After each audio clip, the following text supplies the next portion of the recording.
जय हिंद दोस्तों, नमस्कार सभी भाइयों को। साथियों, इस महीने की ईएमआई भर दो, अगले महीने आपको मिलेगा 10% का सेटलमेंट ऑफर। अगर हम घर पे आ गए तो हम पूरी की पूरी पेमेंट लेके जाएंगे, पूरे लोन की पेमेंट लेके जाएंगे। वरना अगर आपको पेमेंट करनी है तो एक ईएमआई की पेमेंट कर दो। नया रूल लागू हो चुका है, हमें कोई भी डॉक्यूमेंट की जरूरत नहीं है। हम आपको संडे को भी कॉल कर सकते हैं, हम आपको त्योहार को भी कॉल कर सकते हैं, आपके ऊपर केस हो जाएगा। ऐसी बहुत सारी बातें आप लोगों ने रिकवरी एजेंट्स के द्वारा सुनी होंगी कॉल्स पे, ठीक है। और मेनली ज्यादातर रिकवरी एजेंट इसी प्रकार से आपको कॉल पे डराते हैं, आपको धमकाते हैं, आपको बोलते हैं कि हम ये कर देंगे, वो कर देंगे, फलाना ढिमकाना। जब आप उनसे कोर्ट्स में बात करते हो, जब आप उन्हें बोलते हो कि इसे आरटीपी डाल दो, मैं आगे चल के सेटलमेंट करूंगा, अभी मेरी फाइनेंशियल कंडीशन सही नहीं है, तब वो लोग अलग अलग तरीके के पैतरे निकालते हैं कि आप एक काम करिए, एक पेमेंट कर दीजिए, मैं आपकी सेटलमेंट करवा दूंगा अगले महीने, और वो भी सिर्फ 10% में करवा दूंगा। और कई बार ये लोग ये भी बोलते हैं कि अगर हम लोग घर पे आ गए, अभी तो हम कॉल पे बात कर रहे हैं, अगर हम लोग घर पे आ गए तो आपको लोन की पूरी पेमेंट करनी पड़ेगी।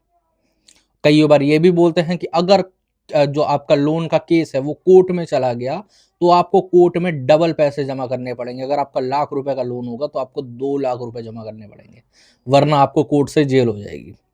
तो जब हम लोग कॉल्स पे होते हैं तो हम लोग कई बार घबरा जाते हैं। जो नए डिफॉल्टर्स होते हैं या फिर जो अभी फाइनेंशियल कंडीशन जिनकी सही नहीं चल रही होती, ईएमआई नहीं भर पा रहे होते हैं, अभी अभी उनकी एक आधी ईएमआई टूटी होती है, तो वो लोग बेचारे बहुत ज़्यादा डर जाते हैं। इसी बहाने से वो लोग फ़ोन नहीं उठा पाते। अगर उठाते हैं तो उनको रिकवरी वाले इतना धमका देते हैं, इतना सारा उल्टा सीधी चीज़ें बोल देते हैं, उनके मन के अंदर जो कहते हैं ना, दिमाग के अंदर डर भर देते हैं। तो आज इस डर को कैसे निकालना है और जो रिकवरी के कुछ कॉमन सवाल रहते हैं, मैं ज़्यादा तो देखो वीडियो लंबा नहीं हो पाएगा, बट मेरे को जितने याद रहेंगे, ठीक है, उतने मैं आप लोगों को बताऊंगा कि इन सवालों के जवाब आपको किस प्रकार से कॉल पे देने हैं, ठीक है। आप जैसे ही इन सवालों के जवाब कॉल पे देने लगोगे, कोई भी रिकवरी वाला आपको कभी भी परेशान नहीं कर पाएगा, कभी भी हैरेस नहीं कर पाएगा, ठीक है। तो साथियों, वीडियो शुरू करने से पहले मैं आप सबका हर्ष कुमार आपके अपने चैनल लोन डिस्कवर में स्वागत करता हूं। चैनल को यार सब्सक्राइब कर लेना, क्योंकि अब मैं डेली ऐसी वीडियो लाऊंगा जिसपे मैं आपको ये तरीका भी बताऊंगा कि आपको कॉल्स पे किस तरीके से बात करनी है। अभी तक तो हम लोग सारे रूल्स एंड रेगुलेशन बताते थे, बट कई लोगों ने मुझे बताया कि सर आप ये भी बताओ ना कि कॉल पे किस तरीके से बात हो, इनकी बात काटी कैसे जाए। तो आज ये भी बताएंगे कि इनकी बात काटी कैसे जाए, ठीक है। क्योंकि हम लोग तो कॉल फॉरवर्डिंग पे क्लाइंट को, जो क्लाइंट्स की कॉल होती है उनको मैनेज कर लेते हैं, उनको बात काट देते हैं रिकवरी वालों की, और क्लाइंट के घर पे होम विजिट वगैरह नहीं होते। लेकिन जो आम जनता है, जो अफोर्ड नहीं कर पाती है, वो बेचारे बहुत ज़्यादा परेशान रहते हैं। तो आप लोग वीडियो देख के समझ सकते हो कैसे बात काटी जाती है, ठीक है। तो सबसे पहला ना एक चीज़ आप लोग समझ लो, ओके, कि रिकवरी वाला ना आपको हमेशा एक गोली ज़रूर देगा, ठीक है। आपको जब 1, 2, 4 महीने हो गए होंगे या फिर पहले महीने में भी देने लगे आजकल ये लोग, ठीक है। ये लोग हमेशा एक चीज़ बोलते हैं कि आप एक काम करो सर, ठीक है, आपको 2, 3 महीने का टाइम मैं दिलवा दूँगा, या फिर एक काम करूँगा, मैं आगे चल के आपकी सेटलमेंट का ऑफ़र भी निकलवा दूँगा। आप इस मंथ की ईएमआई क्लियर करवा दो खाली, ठीक है? क्योंकि ताकि केस मेरे पास रह जाए और मैं आगे चल के आपका केस प्रोसेस करवा पाऊँ। वरना अगर आप ईएमआई पे नहीं करोगे या फिर मिनिमम बैलेंस पे नहीं करोगे कार्ड का, तो मेरे पास से केस हट जाएगा और मैं आगे चल के आपके लिए कोई सेटलमेंट का ऑफ़र नहीं निकलवा पाऊँगा और ना ही आपको टाइम दिलवा पाऊँगा। कई सारे हमारे भाई होते हैं ना जो नेट डिफ़ॉल्टर, वो रिकवरी वालों को सोचते हैं कि ये कोई रिकवरी वालों ने हमको लोन दिया है, समझ रहे हो? रिकवरी वालों ने हमें लोन दिया है तो हम इन पर टाइम माँगेंगे, तो ये लोग टाइम दे सकते हैं। इनके पास कोई पावर है टाइम देने की, ऐसा कुछ नहीं है मेरे भाई। दरअसल होता क्या है मैं आपको समझाता हूँ, ठीक है? आपको ये गोली दी क्यों जाती है? आपको ये गोली इसलिए दी जाती है कि भाई साहब, वो आप पे हमेशा ना एक ईएमआई के बारे में बात करेंगे, क्योंकि एक ईएमआई होती है छोटी। आदमी सोचता है कि यार भर देते हैं, ये लोग 2-3 महीने का टाइम दिलवा देंगे या फिर आगे चल के 10% में सेटलमेंट ही करवा देगा बंदा। तो सबसे पहले तो एक चीज़ समझ लो कि एनपीए से पहले सेटलमेंट करवाना किसी भी रिकवरी वाले के हाथ में नहीं है, ठीक है? एनपीए से पहले सेटलमेंट हो ही नहीं सकता, सबसे बड़ी बात, ठीक है? और सेकेंडरी चीज़ ये है कि अगर आप उस मंथ की ईएमआई क्लियर कर दोगे, तो सबसे बड़े 2 काम होंगे, समझ रहे हो? एक तो उसका टारगेट हो गया पूरा, ओके? अब उसके पास से केस हट जाएगा। जी हाँ, उसका टारगेट हो गया पूरा, उसके पास से केस हट जाएगा। और अगर मान लो नहीं भी हटा उसके पास से केस, ठीक है? जब उसके पास से केस हट जाएगा तो वो आपके कॉल उठाना बंद कर देगा, जब आप बाद में उसे कॉल करोगे बार-बार। क्योंकि आप इस मंथ की तो भर दोगे, चलो मैं मानता हूँ, ठीक है? इस मंथ की, अगले मंथ की भर दोगे, बट जब उसके अगले मंथ पे जाएगा केस तो वो दोबारा से रिकवरी में आ जाएगा, क्योंकि आप डिफ़ॉल्ट करोगे, है ना? और जब डिफ़ॉल्ट करोगे, रिकवरी के कॉल्स दोबारा आने लगेंगे आपको। दोबारा आने लगोगे, आप इसको फ़ोन करोगे, ओके? ये आपका फ़ोन उठाएगा ही नहीं, समझ रहे हो? और बताओ? ऐसा बहुत बार हुआ है, बहुत सारे लोग इस चीज़ में फँस चुके हैं और उसके बाद हम लोगों को पूछता है कि सर उन्होंने मैंने 1 ईएमआई पे कर दिया, 2 ईएमआई पे कर दी, अब वो फ़ोन ही नहीं उठा रहे। तो उसका हो गया टारगेट पूरा, वो फ़ोन क्यों उठाएगा? सीधी-सी बात है।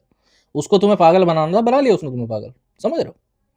अब मान लेते हैं कि उसके पास से केस नहीं हटा, अगले महीने भी केस उसके पास रहा, तो अब वो नई गोली लेके आएगा। वो बोलेगा कि मैंने देखो आपकी फाइल रेडी करवा दी है, बट हुआ क्या है कि अप्रूवल के चांसेस बहुत ज़्यादा वो हो गए हैं, समझ रहे हो आज के टाइम पे। अप्रूवल उन्हीं लोगों का हो रहा है जो कि जिनका पेमेंट हिस्ट्री थोड़ी ठीक हो। आपकी पेमेंट हिस्ट्री ठीक नहीं है, आप एक काम करो, 1 ईएमआई और करवा दो। अब मरता क्या ना करता, वही बात हो जाती है नहीं? कई लोग सोचते हैं यार मैंने 1 ईएमआई भर दी, उसका पैसा बर्बाद हो जाएगा अगर मैं ये वाली नहीं भरूँगा तो, और रिकवरी वाले भी परेशान करेंगे। तो कई लोग एक और ईएमआई भर देते हैं, या फिर चलो मान लो जो ईएमआई नहीं भरते, उनको ये लोग ये एक्सक्यूज़ दे देते हैं कि आपने दूसरी ईएमआई नहीं भरी इसलिए आपका सेटलमेंट का ऑफ़र नहीं आया। ऐसे 1-2-4 लोगों के साथ हुआ। बिहार में एक सब्सक्राइबर थे, उन्होंने बताया था कि सर मैंने दूसरी ईएमआई नहीं भरी, तो उन्होंने सेटलमेंट ऑफ़र नहीं निकाला। मैंने बोला ऐसा कुछ नहीं होता, आपको पागल बनाया गया, आप दोबारा इस चीज़ में मत फँसिएगा। समझ रहे हो? तो जभी भी इस प्रकार की गोली आपको दी जाए, आप सीधे बोलो कि भाई पैसे-वैसे है ही नहीं, आप इसको डालो आरटीपी और इसके आगे चल के करेंगे सेटलमेंट 6-7 महीने के बाद, ठीक है? अब वो कई लोग मेरे पे ये पूछता है कि सर आरटीपी का मतलब क्या होता है? तो आरटीपी की मीनिंग आरटीपी कोड है एक, समझ रहे हो? अब आप आम बोलचाल की भाषा में किसी रिकवरी वाले से बात करते हो, तो उसे बोलते हो कि सर पहली बात तो इन्हें सर बोलना बंद करो, मैं आप लोगों को बताना चाहूँगा, वो सर है नहीं, ठीक है? वो सर्वेंट है, जेनुइनली बताऊँ तो, ठीक है?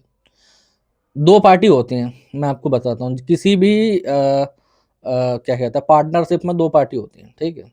पार्टी नंबर 1 हो गया बैंक, पार्टी नंबर 2 हो गया तुम, ठीक है?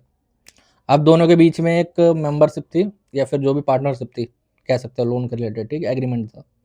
अब वो एग्रीमेंट गया टूट, ओके? अब मान लो 2 लाला जी होते हैं, ठीक है? दुकानदार, तो उनके बीच में एक लड़का होता है जो आपस में उनकी बात पहुँचवा देता है कि हाँ, लाला जी ने बोला है पेमेंट करवा दीजिए और दूसरे लाला जी बोलता है कि हाँ, मैं बात कर लूँगा उन पे, तुम जाओ। तो जो रिकवरी वाले हैं, बीच के लड़के हैं, इनकी कोई वैल्यू है नहीं एक्चुअली में, ठीक है? ये एक्चुअली में सर्वेंट ही हैं। तो आप इन पे पहले तो सर बोलना बंद करो। सेकेंडरी चीज़ ये है कि इनके हुक्म मानने की कोई ज़रूरत नहीं है कि कई लोग बोलते हैं ना कि सर मैंने उन्हें बोला कि आरटीपी डाल दो, तो वो बोल रहा है मैं क्यों डालूँ आरटीपी? तो उसे सीधे बोलो कि भाई साहब तू आरटीपी नहीं डालेगा तो एक काम कर, फिर तूने कॉल करा ही क्यों है? तो अपनी तरफ से पेमेंट कर दे जाके, एक काम कर। जब तुझे कस्टमर की बात ही नहीं सुननी है, जब तुझे कस्टमर की चीज़ें ही नहीं समझनी है, तो फिर तू एक काम कर, तू अपने आप ही पेमेंट कर दे जाके, मैं पेमेंट करता भी नहीं मुझे और बोल मैं सेटलमेंट भी नहीं करूँगा अभी इसी बात पे, समझे? जब रिकवरी वाले अपनी औकात दिखाने लगे, जब बोलने लगे कि भाई साहब मैं आरटीपी नहीं डालूँगा, पैसा लिया क्यों था, किस लिए लिया था? तो आप मैं इस वर्ड का भी आपको एक एग्ज़ाम्पल दूँगा। ये लोग ना बहुत बार बोलते हैं कि पैसा लिया क्यों था, ठीक है? तो आपको ज़्यादा कुछ नहीं बोलना, वैसे तो यूट्यूब का वीडियो तो मैं गाली-गलौच कर नहीं सकता इसपे, वैसे हम लोगों की जो कॉल्स होती है ना, उन पे हम लोग जो कस्टमर के बिहाफ़ पे बात करते हैं, उनमें होती है एक्चुअली में बातें, समझ रहे हो? हो सकेगा मैं रिकॉर्डिंग्स पहले से मैंने डाल रखी है पुरानी, आप चैनल पे जाओगे तो आपको मिल जाएँगी, समझ रहे हो? तो आप अगर उस बोला जाए आप पे कि आपने लोन लिया है क्यों था, तो आप सीधे बोल दीजिए कि तेरी माँ की शादी के लिए लिया था। अब तेरी माँ की शादी हुई नहीं, तो फिर मेरे पैसे गए बर्बाद यार, मैं क्या करूँ बता, है नहीं? तो उसमें हो गया लॉस मेरे को। अब हो सकता है कि वो थोड़ा ट्रिगर हो जाए, मैं जेनुइनली बताऊँगा, ठीक है? हो सकता है कि वो थोड़ा ट्रिगर हो जाए और अगर देखो वैसे अगर उस पे टेलीकॉलर वाला कॉल रहेगा तो उस पे गाली-गलौज वो करता नहीं है, सीधी-सी बात है, मैं आपको बताना चाहूँगा। बट नॉर्मल अगर नंबर से आपको कॉल आ रहा है तो हो सकता है थोड़ी बहुत गाली-गलौज हो जाए। तो कई लोग जो आम इंसान होते हैं ना, वो इससे परेशान हो जाते हैं, बोलते हैं यार इसे मैंने बोला तो ये गाली देने लग रहा है। तो मैं बता देना चाहता हूँ रिकवरी में ना गाली की कोई बड़ी वैल्यू है नहीं, समझ रहे हो? ये लोग एक गाली देते हैं तो 10 खाते भी हैं। तो आपको भी अगर एक पड़ रही है तो आप 10 दे भी सकते हो। आप कोई दूध पीते बच्चे नहीं हो कि भाई साहब आपको हमें समझाना पड़े या फिर वैसे वो बताना पड़े। अभी मैं आपको बताता हूँ अगर आप रोड पे निकलोगे ना और रोड पे आपसे किसी की लड़ाई हो जाएगी या कोई आपको कुछ बोल देगा तो आप वहाँ पर एक की जगह 10 उसे माँ-बहन की गालियाँ दोगे। जेनुइनली बता रहा हूँ। बट कॉल पे नहीं दे पाते कई लोग। क्यों नहीं दे पाते? क्योंकि वो लोग सोचते हैं कि हमने रिकवरी वाला को कोई कर्ज़ा खा रखा है। भाई जो तुमने बैंक से लोन लिया हो, एनबीएफसी से लोन लिया हो, किसी से भी लोन लिया हो, तुमने इन रिकवरी वालों से लोन नहीं लिया, मैं फिर कहता हूँ, समझे?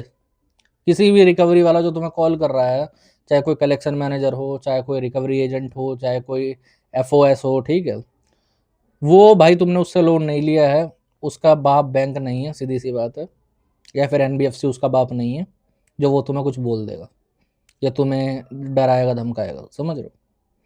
ये हम लोगों की मानसिकता बन गई है कि हम लोग इनके गुलाम हैं, हमारे कोई अधिकार नहीं है, हमारे कोई क्या कहते हैं, हमारे कोई राइट्स नहीं है या फिर हमारे जो भी कह लो, ठीक है, हमारा कोई आत्मसम्मान नहीं है। बहुत सारे लोग होते हैं, समझ रहे हो भाई, तुम्हारा आत्मसम्मान भी है, तुम्हारा तुम्हारे पास राइट्स भी हैं, तुम्हारे पास तुम्हारी ज़बान भी है कि एक अगर तुम्हें कोई कुछ बोले तो तुम 10 उसे बोल सकते हो, सीधी सी बात है। प्रॉब्लम कहाँ होती है कि लोग मानसिक तौर पे बीमार हो जाते हैं इन लोगों के डर के कारण, मानसिक तौर पे बीमार हो जाते हैं।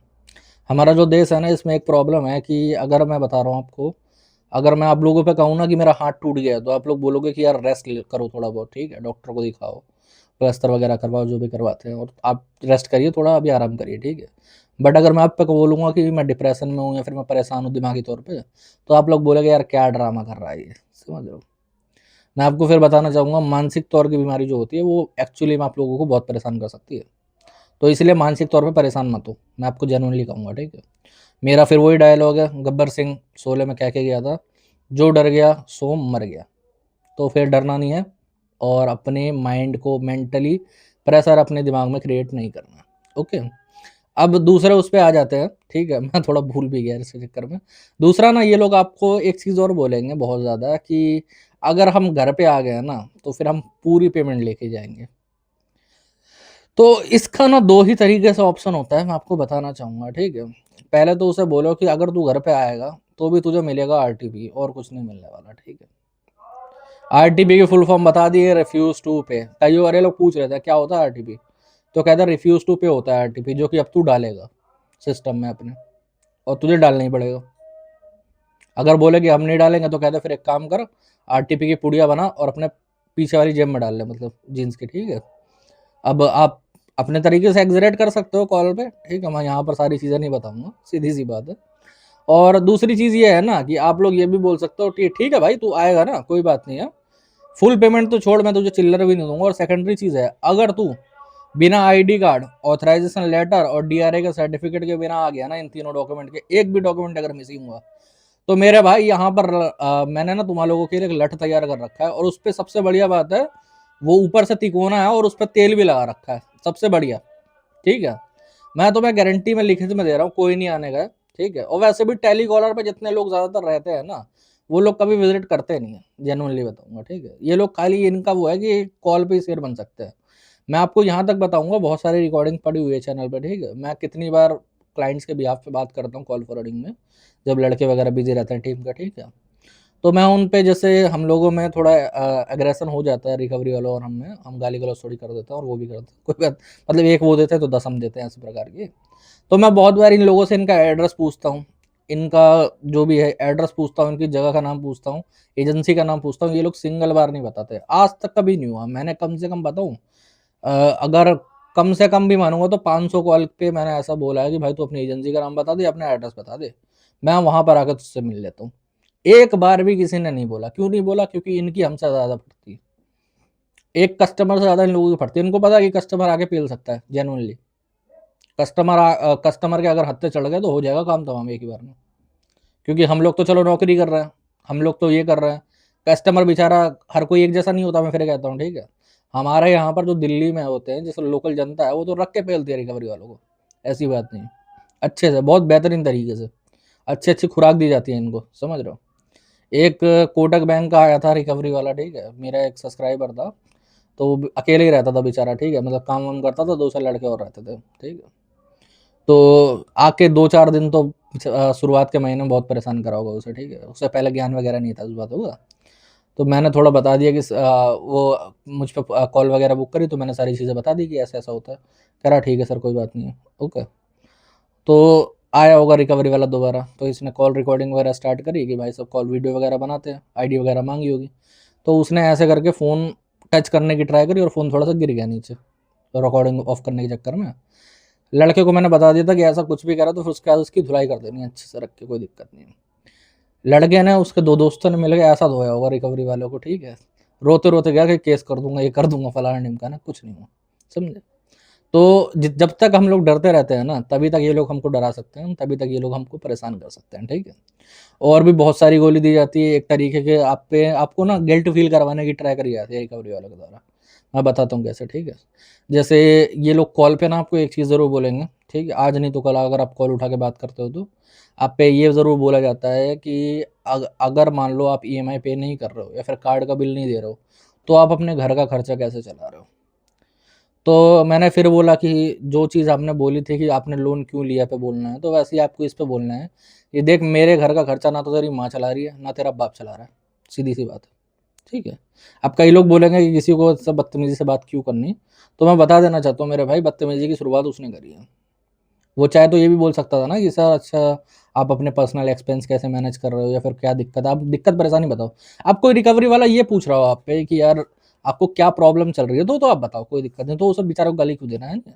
बट कोई आपके घर में घुस रहा हो, आपसे बदतमीजी से बात कर रहा हो, तो अगर आप भाई आप उससे नॉर्मली बात कर रहे हो ना, तो बीमारी थोड़ी गलती आप में भी है, मैं जेनुइनली बता रहा हूँ, ठीक है। तो फिर वही बात है, फिर एक्सीडेंट होगा, थोड़ा बहुत थोड़ी बहुत चलेगा। कॉल पे मैं फिर वो कहता हूँ, कॉल जो बंदा मैनेज कर लेता है ना, उसको कोई रिकवरी वाला ना तो विज़िट पे कभी परेशान कर पाता है, ना ही किसी और तरीके से परेशान कर पाता है। उसको डर किसी चीज़ का नहीं रहेगा। तो आप लोग कॉल मैनेज करना सीख जाओ, ये 2-4 चीज़ें मैंने बताई हैं। कॉल पे मत डरो, मत डरो। जैसे कोई ये बताता है ना, कई बार ये लोग उल्टे-सीधे सेक्शन बताएँगे, बोलेंगे सेक्शन 25 के अंदर ये कर देंगे। जैसे मैं आपको बताता हूँ, एक सब्सक्राइबर के बिहाफ़ में बात कर रहा था, तो उसका होम क्रेडिट से लोन था, ठीक है? होम क्रेडिट चेक लेता ही नहीं है, ठीक है? ओके। अब उसके अंदर चेक नहीं लेता तो फिर वहाँ पर चेक बाउंस का केस हो ही नहीं सकता, सीधी-सी बात है ना? तो रिकवरी वाला बोला कि 138 के अंदर केस कर देंगे एनआई एक्ट के अंदर। मैंने बोला अच्छा, चेक तो मैंने दिया ही नहीं, मैंने ऐसे ही बोल दिया उस पे, है नहीं? कह रहा है चेक नहीं दिया तो क्या है, ईसीएस नहीं लगा होता, उसके बिहाफ पे नहीं केस हो जाएगा? मैं कहा ईसीएस का बाउंस का होगा ना वो तो कह रहा हमें मत सिखाओ, हम ये वो है। फिर मैंने यहाँ से गाली देना स्टार्ट करा तो बंद हो गया, काट के भाग गया। दोबारा उठाया भी नहीं कॉल, 2-3 बार करा मैंने। तो यही चीज़ होती है, आप जब काटने लगते हो ना बातों को, आप जब उनकी बातों का तोड़ निकालने लगते हो, तो आपको कोई रिकवरी वाला कभी परेशान नहीं कर पाता। बस आपको यही समझना है, आपको ये चीज़ें समझनी है, ठीक है? बाकी अगर 1 टू 1 सेशन आप लोग करना चाहते हो कि भाई किस तरीके से प्रॉपर ए टू ज़ेड, मतलब जैसे कहते हैं ना अपना शुरुआत से लेके एंड तक की क्या-क्या प्रोसीजर है, तो ऊपर नंबर आ रहा है, व्हाट्सएप पर मैसेज कर सकते हो, ठीक है? व्हाट्सएप के माध्यम से हमसे जुड़ सकते हो। तो साथियों, आज के वीडियो में इतना ही। अगर वीडियो अच्छा लगा हो, चैनल को सब्सक्राइब कर लेना। अगर और कोई सवाल वगैरह है ना, तो कमेंट सेक्शन में लिख देना, ठीक है? जय हिंद।